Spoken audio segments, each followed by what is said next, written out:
Tonight is the season for last-minute shopping. You know, it's all about finding that perfect gift. Yeah, I'm ready to go home whenever, so hopefully this is the last stop.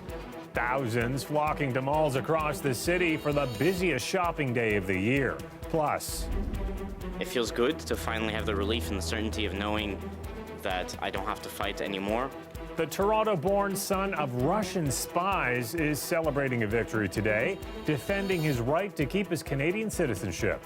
And the Toronto Raptors are facing a series of daunting injuries to their key players. The team trying to shake it off at home against the Wizards tonight.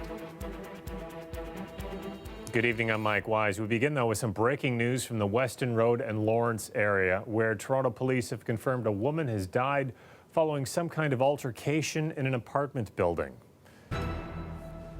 Police say the officers got the emergency call just before 7 o'clock tonight for reports of a man attacking a woman. They found the woman unconscious.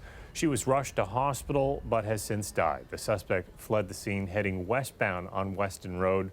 Police say they're looking for a 25-year-old man with light skin. Police are on scene investigating at this hour. And a major traffic disruption today for commuters on the 401 in Pickering. Police had the collector lanes closed until late this afternoon while they investigated a shooting that injured 3 people. Evidence has been located. We're going to continue to document that, capture all that information, and then piece together exactly if this occurred right here where the vehicle came to its rest or whether or not the vehicles were in motion. Now, the car that was shot at came to a stop on the shoulder of the westbound collector lanes of the highway at White's Road. One of the victims suffered serious injuries and remains in hospital. Police haven't determined if the shooting was random or if the victims were targeted. They're appealing for witnesses or anyone who may have had dash cam footage of what happened to contact the OPP. Well, if you still have holiday shopping to do this weekend, expect the malls to be packed. Today, though, was the busiest shopping day of the year in Canada. Payment processor Moneris says people make the most purchases on the Friday before Christmas. We sent our Angelina King to battle the crowds at the Eaton Centre. It's the most wonderful time of the year, but also the busiest, especially at the mall. Oh yeah, the family is very particular about what they get. So, you know, it's all about finding that perfect gift. Oh, I can see it in some of the stores for sure. But I mean, it depends on how many people you have to buy for. Yeah, I'm ready to go home whenever, so hopefully this is the last stop. Moneris says it will process more than 25 million payments today. It handles 1/3 of the credit and debit transactions in Canada. The busiest time, 2 p.m. That's when more than 600 payments were processed every second. It's a combination of some people aren't at work today and are out shopping, and I think some other people may just leave their desks for an extended lunch. While people will always buy clothes, shoes, toys, and electronics, Moneris says there's been an uptick in spending on experience gifts like travel. Not just physical things, so people are trying to leave a memory. He also says while online shopping continues to grow every year, most purchases today are made in store, and malls are doing what they can to match the convenience of online retailers. At the Eaton Centre, you can buy your gifts, get them wrapped, then ship them at a Pier Later station. Our decor and experiences and services are going to provide that busy holiday shopper with an uplifting, inspirational, and efficient journey. Plus, sometimes all you need is a busy mall to get you in the holiday spirit. I like that I can get a coffee and just have a wander around. The crowds are obviously a little bit much at this time of year, but I definitely like the decorations. It's the place to be before Christmas. It gets you in the Christmas mood. While the most transactions happen today, the most money is spent on Black Friday. The Friday before Christmas comes in second. That title used to belong to Boxing Day, but Black Friday surpassed that in 2016. Angelina King, CBC News, Toronto. And if you think the malls are busy, check out the airport. We didn't really realize it was going to be that busy, so now we're kind of frantically trying to get everything checked in. Yeah, my flight is delayed, so I'm a bit stressed. It's busy, but it's not unmanageable, I don't think. Everybody's nice. Well, we're going to Montego Bay. Why? Look outside, get out of the cold. It is the busiest day of the travel season today at Toronto Pearson International Airport, with thousands of people expected through the gates. The airport offered special holiday displays and musical performances at Terminal 1 and 3 to help make the wait a little easier, and had another special treat on standby as well. Zori visits all the passengers and staff. We help them de-stress if they're sad or nervous about their flight. We visit them and give them lots of cuddles and hugs and pictures and so forth. She's actually very popular. She's quite the little celebrity. Lots of pictures and lots of visits with people. They absolutely love her and hug her and give her cuddles. Right, Zori? Well, a nice little addition to the airport staff. Although it was busy, things seemed to go pretty smoothly.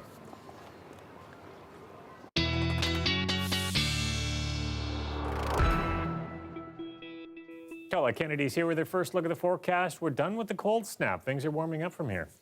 Are they ever, Mike? We're really going to see our temperatures kind of going a little above seasonal and then spiking above seasonal. I'll show you what the trend's going to be. And through the province of Ontario, we're the ones that are going to benefit from this. Okay, not necessarily for those that are hoping for a white Christmas, but just have a look at some of the readings. So this is just looking at highs kind of from today, and you can see above freezing for Windsor, but then tomorrow shooting up to 6 degrees for the Toronto area. Temperature begins to come up, so the temperature goes to 2. But by the time we get towards Sunday, 7 in Windsor, at least 6 degrees into Toronto, and we're going to find that warm air spreads further eastward, certainly, but it sticks around as well into Monday. And then things start to moderate just a little bit as we go a little bit further than that, which is, of course, getting closer to Christmas, but they still stay above seasonal. We're going to see a little more cloud cover overnight tonight and in the morning hours tomorrow. Other than that, we get into some sunshine, so nice sky conditions, no active weather to go along. Tonight, -7, feeling -13. Winter is coming. It comes tomorrow night, 11-19. You just wouldn't know it with these kind of temperatures. 2 degrees, Mike, with sunshine. Okay, thanks a lot, Colette. You're welcome. We are hearing tonight for the first time from the son of Russian spies celebrating a big legal win. The Supreme Court ruled Alexander Vavilov is a Canadian citizen. He's been trying to establish that for almost a decade after he found out his parents were illegal foreign agents and he was forced to live in Russia. Kelda Yoon has his story. Alexander Vavilov came straight from the airport, flying in from Russia in light of the news. It feels good to finally have the relief and the certainty of knowing that I don't have to fight anymore. It's a fight that began in 2010 when FBI agents came knocking on his family's door. Vavilov's parents, Andrei Bezrikov and Elena Vavilova, were elite Russian spies who settled in Toronto in the 80s. Alex and his brother Timothy were born here in the 90s, but the family left Canada when Alex was 2, eventually settling in Boston, living undetected until that fateful day 9 years ago when their cover was blown. And it was very difficult at first understanding, who am I? Am I Russian? Am I Canadian? Vavilov's parents pleaded guilty to espionage and were sent back to Russia in exchange for Canadians jailed in the Soviet state. Alex and his brother were forced to go with them. That's when he started a fight to gain back his Canadian citizenship. I like being Canadian. I speak French and speak English, and it's a really integral part of kind of my upbringing and my character. But in Canada's Citizenship Act, there is a clause that applies to children of diplomats that if your parents worked for a foreign government, even if you are born in Canada, you are not a citizen. Vavilov argued this shouldn't apply to him or his brother because their parents never had diplomatic status. 2 years ago, the Court of Appeals sided with him. In the final hurdle this week, the Supreme Court upheld that decision. But not everyone agrees with it. Phil Gursky used to work for CSIS. And I think that if we say that it's okay for these two young men, and by the way, this is none of their fault. I'm not laying the blame at their feet. They happen to be the sons of illegal spies. We seem to be sending out this note that, national security doesn't really matter that much. Vavilov says he's since made peace with his parents. They did what they did for patriotic reasons. I mean, they wanted to help their country, to fight for kind of, as they saw, peace and better understanding between the countries. And so, although I kind of have suffered through the result of all of this, I have an understanding of why they did what they did. And now that he's back, he hopes to establish a career in Toronto. Kelda Yoon, CBC News, Toronto. York Regional Police are searching for 2 suspects tonight after a woman was seriously beaten during a home invasion. And a warning, some of the images we're about to show you are graphic.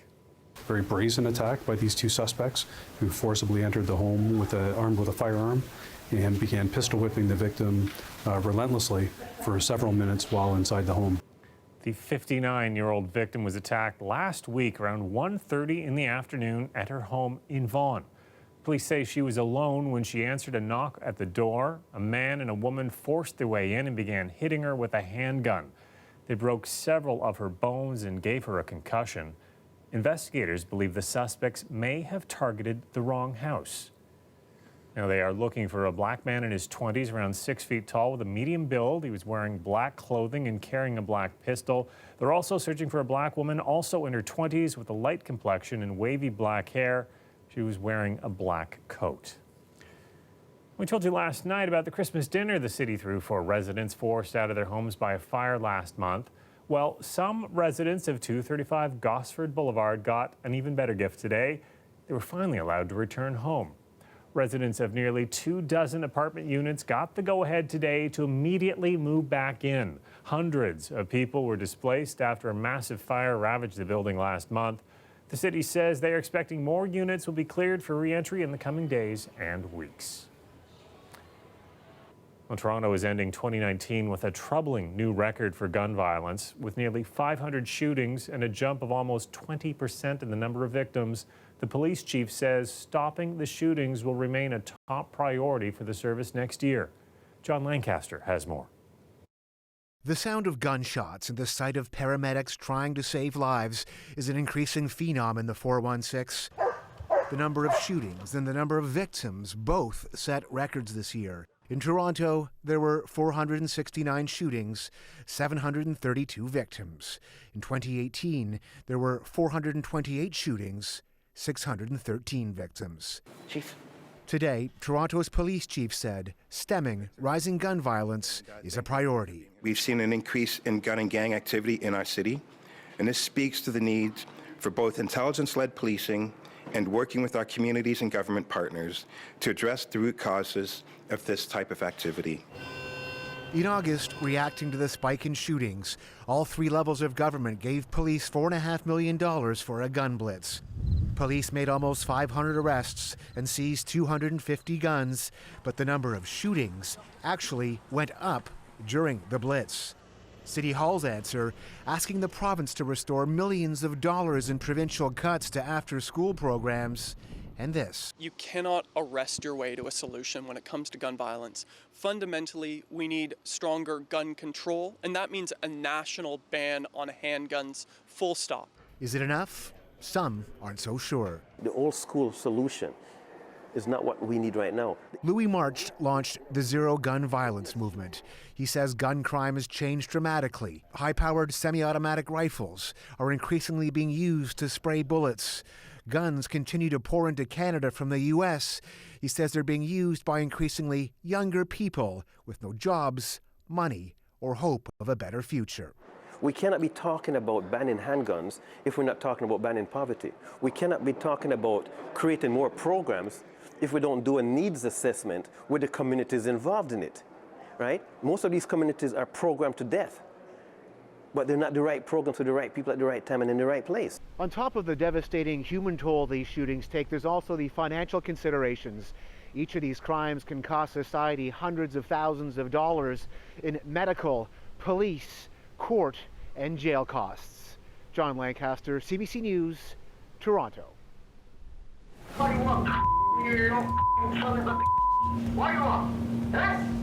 Nice message, eh? That's just a sample of the 15,000 angry calls and texts from complete strangers this funeral director has received in just 3 weeks. We'll tell you why he's getting all that hate after the break.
We told you this week about new regulations helping to block phone scammers, but not all fraudulent calls are going to stop. The changes won't cover spoofing, a type of phone scam that's left a Toronto man with thousands of abusive messages. Taylor Simmons took a listen to some of them. What do you want, you son of a... What do you want? Eh? You! If you do not cease and desist to take me off your call list, I will call the police and sue you guys for harassment. Thank you. David Bichet says over the last 3 weeks, he's received 15,000 messages. They were angry, they were hostile, they were nasty. I'd plead with them and say, I don't know who, my phone's been hijacked. I think someone's spoofing my number. Spoofing is when a scammer disguises their phone number, making it look like they're using someone else's. Using a local number increases the chances someone will answer. Canada's telecommunications regulator says they'll have a fix to spoofing by fall 2020. Spoofed calls are sent using the internet, so they're creating a way to flag those as different from calls going through phone lines. Despite me being a technologist, my preference for this is more training. Still, this U of T professor says we also need to focus on education and awareness so people don't fall victim to pressure tactics. I don't think technology in itself, I think it's important, but in itself is not going to solve this problem because scammers are going to find another way. His best advice for now, don't pick up the phone for unknown numbers. If you do, hang up and call them back. Nothing bad's going to happen. Canada Revenue is not going to put you in jail if you hung up, even if it's a legitimate call. And are they still as angry today? Oh, even angrier. For the ones that are still calling back, even angrier. But as shown in Bichet's case, that method can also have its downfalls. He's on call 24/7 as a funeral director and likely missed legitimate calls amidst the thousands of complaints. And the death doesn't discriminate, so they could all, or any one of them could potentially need my help in the future. And it's a cliche, but you wish it didn't happen even to your worst enemy. Taylor Simmons, CBC News, Toronto. After the break, the Raptors playing at home tonight without some of their key players sidelined because of injuries.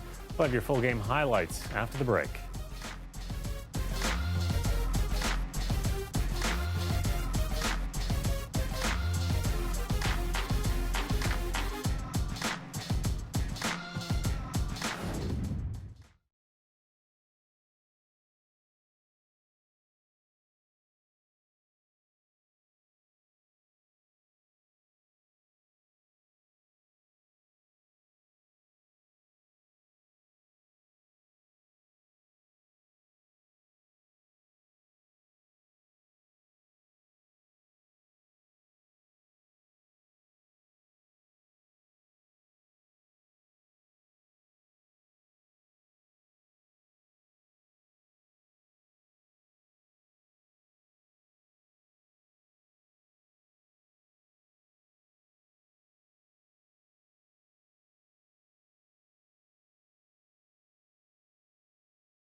The weather update is brought to you by Train, the most reliable heating and cooling brand.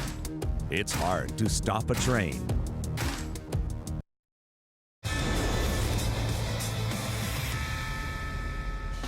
The shorthanded Raptors hosting Washington tonight. Down 3 key players. At least Fred VanVleet returned to the lineup after missing 5 games with a knee injury. Well, defense leading the offense of the Raptors. Watch it. Serge Ibaka's 3rd block of the half leads to a big Anunoby slam coming right here. Toronto up by 16 at the half. For the Wizards, claw back late in the 4th game tied. Ibaka kicks it to Patrick McGraw for a nice 3.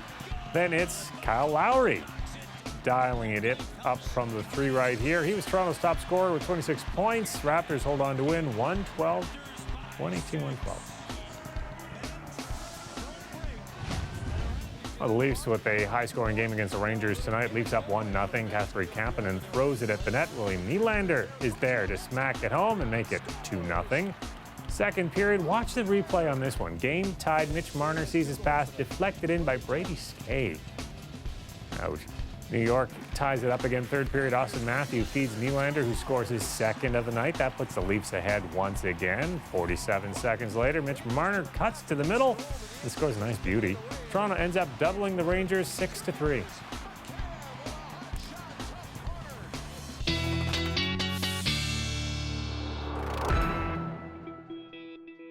Carla Kennedy's back with her extended forecast. So tomorrow is the first official day of winter, and it's going to feel like the first day of spring.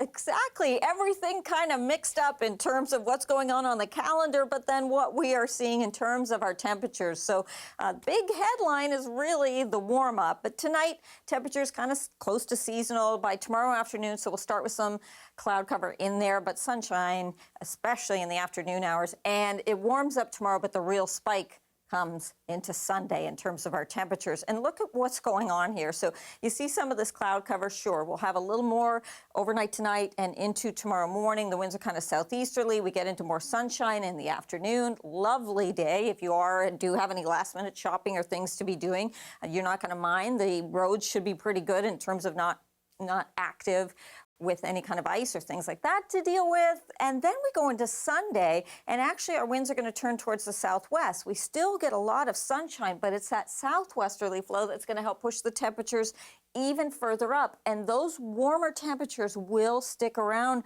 for a few days, as I was showing earlier in the show, for much of Ontario and then spreading into eastern Canada. So overnight tonight, southwestern Ontario for Windsor, it's -3.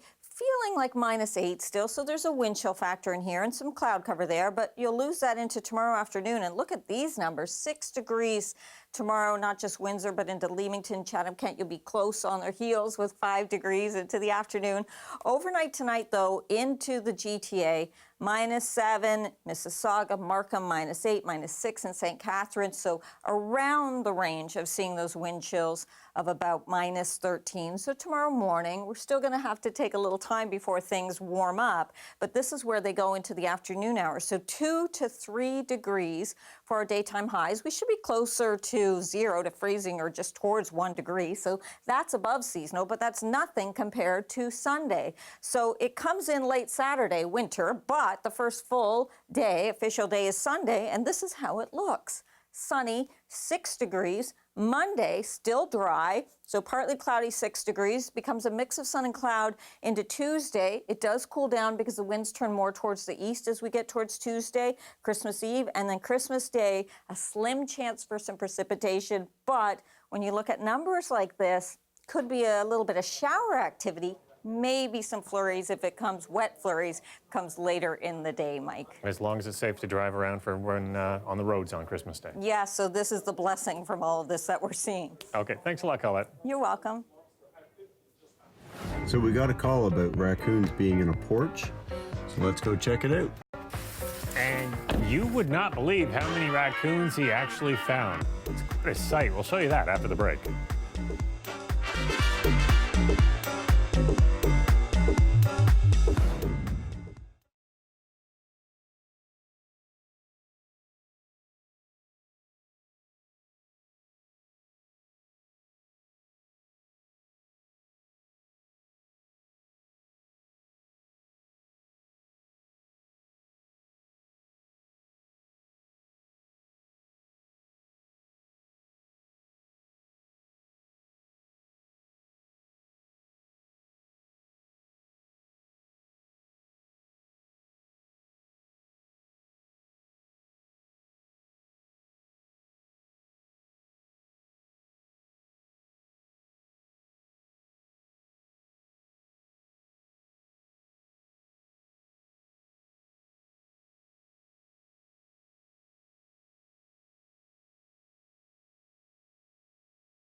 Joel Frost has been in the raccoon business for a quarter of a century, but this is a first for him.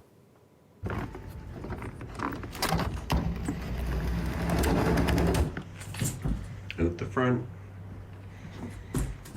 Other way. Frost was called to this empty house in Leslieville on Wednesday after a neighbor complained about noises coming from their attic. And this is what he found. 11 chunky raccoons huddled in the corner, seemingly trapped. Such a rare sight. Frost said he just had to capture it on camera. They weren't eager to leave there, so he gently coaxed them out with an animal control pole. Don't worry, no raccoons were harmed in the making of this video. Go. Go. No, not in the wall. Come on. Go. 3. Stubborn little guys. Well, that's our newscast for tonight. We'll leave you now with some scenes of people enjoying the season. It's the first night of the Bentway skating path is open. I'm away next week for the Christmas holidays, so if you celebrate on the 25th, let me wish you a Merry Christmas. If you celebrate on the 22nd, Happy Hanukkah. For everyone else, happy first week of winter. Good night.